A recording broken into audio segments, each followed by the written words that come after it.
દિલ્હીના લાલ કિલ્લા પાસે થયેલા બ્લાસ્ટ બાદ સમગ્ર ગુજરાતમાં સુરક્ષા એલર્ટ જાહેર કરાયું છે. અમદાવાદ, ગાંધીનગરથી લઈ રાજકોટ રેન્જના પાકિસ્તાન સાથે દરિયાઈ પટ્ટી ધરાવતા 5 જિલ્લામાં સઘન ચેકિંગ શરૂ કરાયું છે. નમસ્કાર, પ્રાઇમ ડેબ્યુમાં આપનું સ્વાગત છે.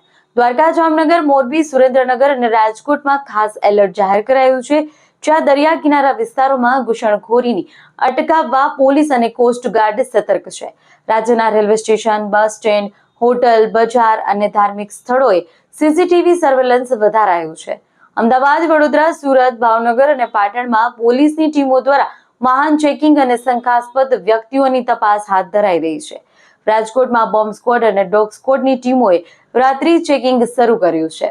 ગુજરાત રાજસ્થાન બોર્ડર પર પણ સુરક્ષા બમણી કરવામાં આવી છે અને ખાસ કરી અમીરગઢ બોર્ડર અને અંબાજી મંદિર પાસે 24 કલાક ચેકિંગ ચાલુ કરાયું છે. રાજ્યના પોલીસ વડા વિકાસ સહાયે તમામ જિલ્લાઓને એક્ઝિટ અને એન્ટ્રી પોઈન્ટ પર નાકાબંધી અને પેટ્રોલિંગ વધારવા સૂચના આપી છે. લોકોમાં અફવા ન ફેલાય અને શાંતિ જળવાઈ રહે તે માટે પોલીસે જનતા પાસે સહકારની અપીલ કરી છે.